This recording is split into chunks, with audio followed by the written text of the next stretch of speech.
शस्त्र उठाने से पूर्व मेरे एक प्रश्न पर चिंतन अवश्य कीजिए। यदि मैं आपसे कहूं जो अश्वत्थामा मरा है वो वास्तव में आपका पुत्र नहीं, एक हाथी, तो क्या आपका जीवन आपको पुनः मधुर प्रतीत होने लगेगा? क्या आपका हृदय फिर से करुणा से भर जाएगा? यथार्थ कह रहे हैं वासुदेव। वास्तव में मेरे पुत्र की मृत्यु नहीं हुई।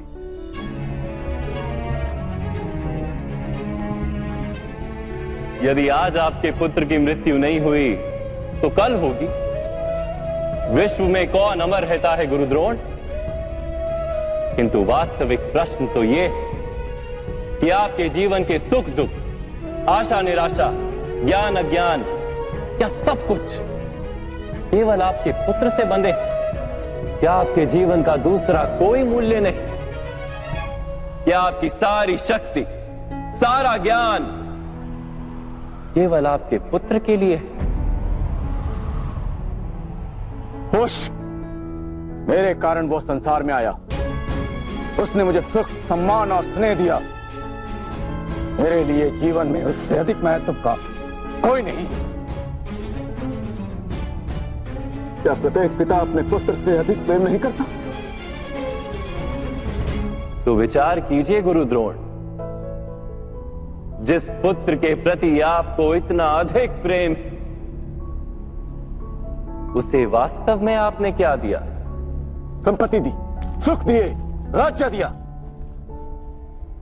संस्कार दिए, विद्या दी, धर्म का ज्ञान दिया गुरुदेव। क्या आप उसे कुछ भी ऐसा दे पाए जिससे उसे आपके रक्षा की आवश्यकता ही ना हो?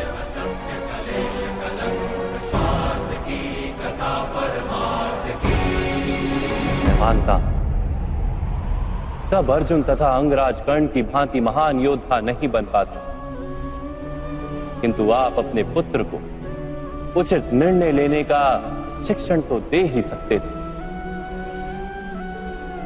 यदि आपने ऐसा किया होता तो आज आपका पुत्र धर्म का शत्रु नहीं होता और आपको भी अधर्म के पक्ष में रहकर युद्ध नहीं करना पड़ता। मैं अपने पुत्र अश्वत्थामा को सारे सुख देने की इच्छा रखता था वासुदेव। मेरे पुत्र अश्वत्थामा के प्रति मेरे मन में प्रेम के कारण। प्रेम तो उन्नति देता है, उचित अनुचित का ज्ञान देता है गुरुदेव। प्रेम होता तो आप भी अधर्म से नहीं बंधते और आपका पुत्र भी अधर्म से छूट जाता। वास्तव में ये प्रेम नहीं, आपके मन का मोह है। प्रेम और मोह के बीच क्या भेद होता है, क्या आपने कभी विचार किया है?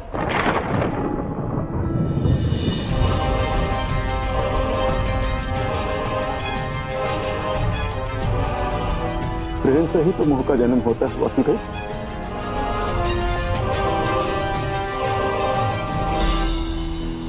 नहीं, वास्तव में जहां प्रेम होता है वहां मोह होता ही नहीं।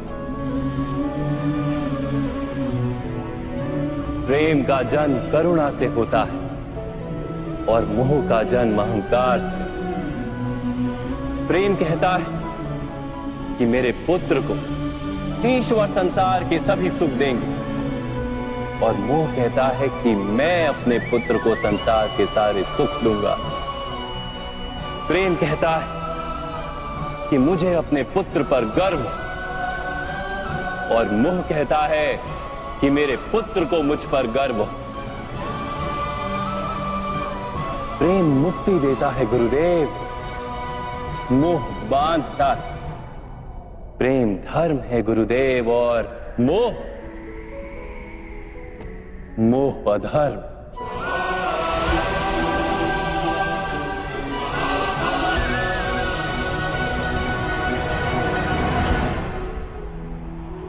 आपने अपने पुत्र को आटे का घोल पीते देख अपनी साधना भंग कर दी थी। उसके स्थान पर अपने पुत्र को आटे के घोल से संतोष मानने की शिक्षा दी होती। अपनी साधना भंग करने के स्थान पर उसे संघर्ष करके कुछ प्राप्त करने का शिक्षण दिया होता, तो क्या आज आपकी स्थिति कुछ भिन्न नहीं होती? अपने पुत्र का भविष्य उज्जवल बनाने के प्रयासों में आप उसके चरित्र को उज्जवल बनाना भूल ही गए। आपके मोह के कारण उसके जीवन से धर्म नष्ट हो गया। लोभ, भय और लालसा का शिक्षण दिया आपने उसे, और स्वयं भी उसी मोह के कारण वास्तव में आप गुरु तो कभी बन ही नहीं पाए, केवल शिक्षक बनकर रह गए आप।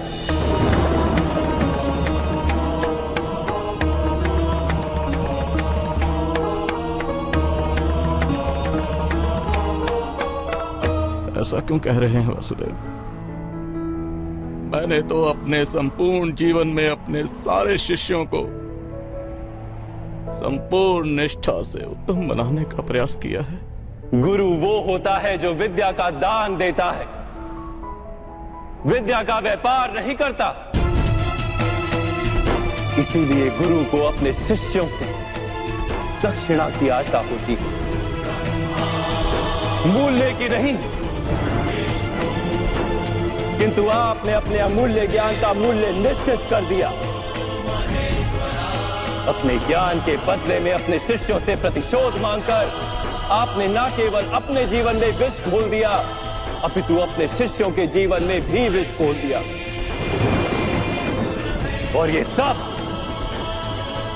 आपके मोह और अहंकार के कारण हुआ। आप गुरु नहीं हैं द्रोणाचार्य। जिस व्यक्ति के हृदय में अहंकार और मन में मोह तथा लालसा होती, उसके हाथों धर्म का कार्य तो हो ही नहीं सकता। इसलिए महर्षि भरद्वाज के पुत्र जैसे बाढ़ में डूबता हुआ व्यक्ति किसी वृक्ष को पकड़कर स्वयं की रक्षा करता है, वैसे ही इस अंत समय में धर्म को पकड़ लीजिए। आज समय है उचित निर्णय लेने का। मोह का त्याग कीजिए। मैं इसी क्षण आपके प्राण ले सकता हूं, किंतु मेरी इच्छा है कि आप जीवन में एक उचित निर्णय स्वयं लें।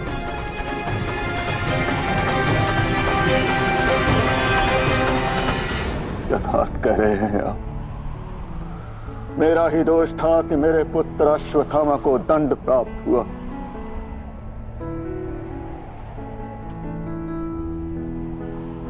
अब समय आ गया है कि मुझे भी दंड प्राप्त हो। मैं स्वीकार करने को सज्ज हूं।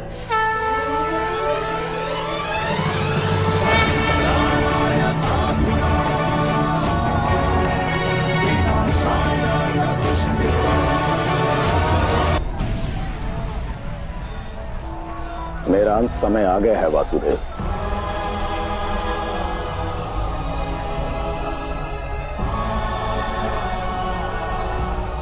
मैं आपको अंतिम प्रणाम करके अपने प्राण त्याग रहा हूं। मेरी पुत्री समान द्रौपदी से कहना, महर्षि भरद्वाज के पुत्र द्रोण ने मृत्यु से पूर्व उसकी क्षमा मांगी थी।